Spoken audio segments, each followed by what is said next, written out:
Good morning. I see you have come to hear the tale of George and his magic telescope. I shall read it to you. It is a marvelous tale, and it is all completely true. The story of George and his magic telescope, a wondrously mad tale of the House of Hanover, with poignant lessons concerning monarchy, regency, arboriculture, geography, and persistent mania, along with a history of the British monarchs of the House of Brunswick-Lüneburg, Hanover line. Subtipus Sartoris by D.R. Rivers, known in genteel circles as the Lord Rivers. Yes. George and his magic telescope. A long time ago, before locomotives and light bulbs, before top hats and long trousers, before the advent of voltaic piles and velocipedes, all the way back in the year 1760, there was crowned in a quaint little church called Westminster Abbey a new king of Great Britain and Ireland. His name was George. George was in fact the third British king to be named George, thus George III. George's grandfather was the second king to be named George, thus George II. George's great-grandfather was simply called King George, but now that there have been so many kings named George, we refer to him posthumously, or after his death, as George I. All the kings George were from a lovely, proud little family called the House of Brunswick-Lüneburg.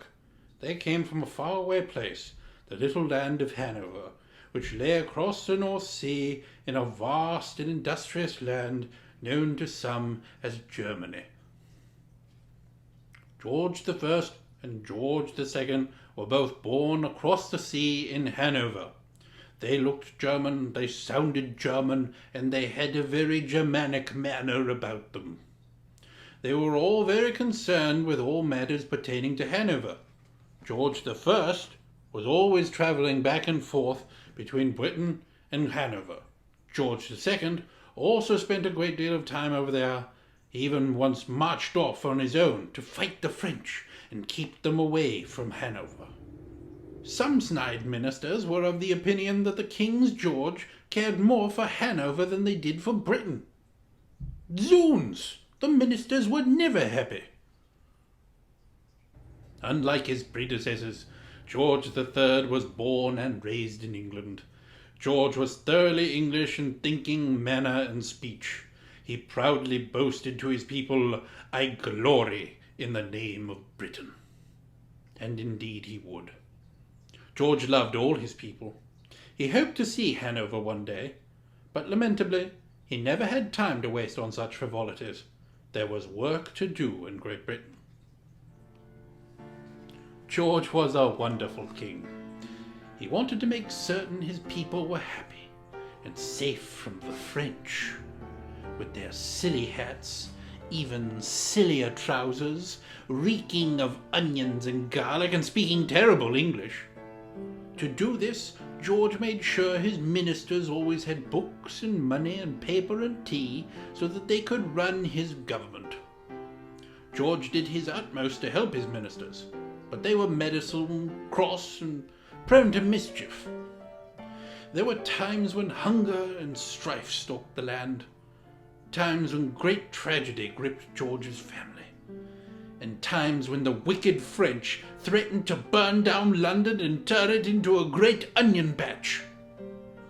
The ministers often added further to these worries with trifling arguments concerning appointments or titles or the price of tea. Even the strongest and wisest people can become quite vexed, and unfortunately there were many things that troubled and vexed our George. Every day, George would get up quite early, and every day he would work until quite late. He read dispatches, wrote letters, and pored over maps and charts. George would stay up so very late that his servants had to bring in bundles of candles that he might have light through the long, dark nights. George worked so very hard at times that he would drive himself to vexation and bring on a terrible nervous affliction, and George would not feel quite like himself. George would talk for hours without pause in a cant all his own, and not a single minister in the palace could understand him, much to his frustration. George would bestow awards upon people just for walking into the room. The ministers thought this rather odd, but George thought it was perfectly grand to reward his faithful subjects. There were even times when he could not even recognize members of his own family, and this began to make George's ministers most concerned. But what business was it of theirs if George was a bit confused? People began whispering that perhaps George was going mad. The ministers wrote to physicians, doctors, and learned persons all over Britain, asking them to come help soothe the king's inconveniences. However, all this was done without consulting George. Perhaps it was they, not George, who were going mad. Many of these meddlesome individuals answered the call. Each of them had ideas as to what to do to make the king feel better. Some suggested that the unpleasantness would simply pass with time. Some opted for strong medicament. Some wanted to draw blood by slicing George open or applying blood-sucking leeches. One supposed doctor, Francis Willis, wanted to tie George up and shout at him. The ministers settled upon a course of shouting. Thus George was sat in a chair, restrained and shouted at by this Willis person when he was acting quizzical. It was not George's fault for seeming a bit odd. What was to be gained by shouting at a king? Time and again George cried out that this simply would not do. It would not do. Still Willis went about his sordid business, tying George up and shouting in his face, and even burning his skin to leave blisters. It was a horrid time for George, but happily the affliction lifted, and George felt like himself again. Everyone was quite contented with Willis, and he was given a tidy sum for his efforts. Many feared that George might one day return to a state of lunacy, but for the present all was well. George went right back to work, and his family, his ministers, and all of Britain and Ireland and Hanover rejoiced. He again began advising his ministers about the best things for Britain and the best things for Hanover and the worst possible things for the French. Though he liked to work very hard, George had taken care not to become too vexed. He needed to relax and to take care of himself, and so he took a brisk walk. Sometimes George walked along the cobblestone streets around the musty old palace at Kensington. Sometimes he strolled up the hill to the giant telescope at the Royal Observatory at Greenwich. Most of all, he loved to spend time in the palace at Kew, just a few miles up the River Thames. Kew had lots of drawing rooms, a library, a study, and most importantly, woods and gardens. Where no ministers could find him, he could always relax in the safety of those trees. Once more, the day came when George was again feeling quite unwell. George knew that the best consideration for his poor nerves was a brisk walk amongst the trees. Surely there was no need to bring back any doctor for more leeching or restraining or shouting. That would not do. George told no one of his condition and endeavoured to set himself aright. He set out down the path, through the flowers, past the pond, and over to where he recalled that there was a prodigious grove of trees. There George found more than just a grove of trees. He found some of his oldest friends from long ago, many with whom he had strongly rooted friendships. He saw kings and queens, lords and ladies. He waved to Charles Friedrich, the Margrave of Baden, and bowed to the lovely Princess Frederica, the Duchess of Mecklenburg-Strelitz. He even saw his good old friend Friedrich, the King of Prussia. He was fond of his friends, for they all had hearts of oak. There were so many friends about that the ministers couldn't find George in the crowd. George and Friedrich had a marvellous time together. They didn't talk about trifling matters like the price of tea. He understood George's troubles, for he too was a king. What they could most agree upon was that they both had a particular distaste for the French, and an even greater distaste for ministers. George was jolly indeed to have such good friends like Friedrich to shade him from life's vexing worries. George and Friedrich regaled each other with stories for hours on end. Friedrich told stories of cannons and horses, stories about his wars with Austria and the wily Habsburg Empress Maria Theresa, and even one very creditable story about his palace in Potsdam and how all his soldiers would stamp to attention as he walked down the path. George in turn talked about his own wars with France, and with Spain, and the Dutch, and of course with the kingdom of Mysore. He then told stories about his savage doctors and their horrid leeches, and finally he told some stories about his gigantic telescope at the Royal Observatory. At night, George could use it to look up into the heavens and see far, far away. This gave Friedrich and George a brilliant idea. Seeing all his Germanic friends put George in mind to finally see Hanover. He ran to his study, skipped to his desk, and climbed into his chair to begin writing some letters. George wrote long past sunset. Servants brought in candle after candle, and many of them left with the Order of the Garter. Some people felt that George was acting quizzically again. Perhaps he should be restrained, but for once the ministers thought it best to let George go about his business. The next afternoon, George woke with great urge to go down to the garden.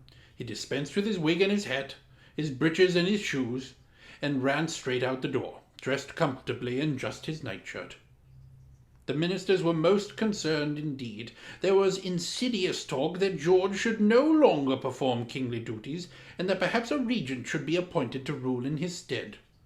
Perhaps he should be tied up forever. What stuff! George was the king.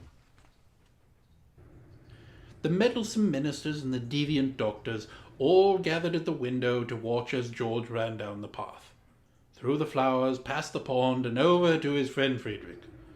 They found it very strange that George appeared to be alone amongst the trees. But who are these gentlemen to determine where the king met his friends? George would not be bothered about the price of tea, or tied up and shouted at today, by God. Friedrich was in rare form. He looked particularly tall. Yes, Friedrich had his arm outstretched like a great bow. His uniform looked a bit brown today, and he wore a tall cocked hat with huge green feathers branching out of it. This all made Friedrich look especially arboreal when he stood next to George. King Friedrich was so tall that George could sit down in the shade of his verdant arms. George always felt happy around Friedrich, cool and content with the wise words stemming from his ancient friend. A few moments later, a footman arrived with a message for George. A box had been delivered to the palace just for him. He immediately ordered the footman be inducted into the Royal Guelphic Order, bid goodbye to Friedrich, and directly set off towards the palace. He waded through the pond, tumbled through the flowers, trod up the path, and marched in the door. George shouted at everyone in the room and declared that they should be all made viscounts. Then George charged over towards the box. It had a bright red ribbon across it, emblazoned on the top with George's own royal cipher. He drew out his sword, sliced the ribbon, and threw off the lid. He looked inside and picked up a wonderful little telescope. Gripping it tightly, George exclaimed that surely this must be Friedrich's doing. Some ministers insisted that they commissioned the telescope, but one could not trust any of their sort. George's new telescope was made of good Germanic brass, and it was very shiny. He took it out, drew it back, held it up to his eye, and peered through the glass. First, he looked across the room. He could see the time on the clock on the wall. He looked down the hall towards the library. He could read the titles of books on the shelf. George was thrilled. He went to the window and looked down at the garden. There stood Friedrich and all his friends just beyond the pond. A cool wind blew and seemed to carry Friedrich's arm up into the air. He looked to be pointing. Yes, Friedrich seemed to be saying, "Look further." What a good friend was Friedrich. Mayhaps this telescope was special. Mayhaps it could see quite far indeed. He peered out the window, held up his telescope, squinted his eyes, and there it was. "I can see Germany!" he exclaimed. What a wondrous telescope it must have been to see so far away. What a marvel it was. Perhaps it was magical. George was so very happy to finally see all the way to Germany, and through his telescope at that. Now he could watch over his little land of Hanover. The ministers and his doctors knew that George was so very happy with his new friends and his new magic telescope, so they made sure he never had to do any vexing kingly duties, nor did they ever tie him up and shout at him ever again. George got to take a most deserved rest. George's son, Prince George, would go on to do much of the king's work as the Prince Regent. In his retirement, George relaxed in his palace at Kew. He spent a great deal of time with his family, whom he loved dearly, and passed many a day in his garden with all his friends. George grew a prodigious long beard, and spent hours and hours talking to Friedrich. He could be found writing the occasional letter, poring over the odd map, but most days George could be found standing by the window, his magic telescope in hand, gazing out across the sea towards Hanover. The end.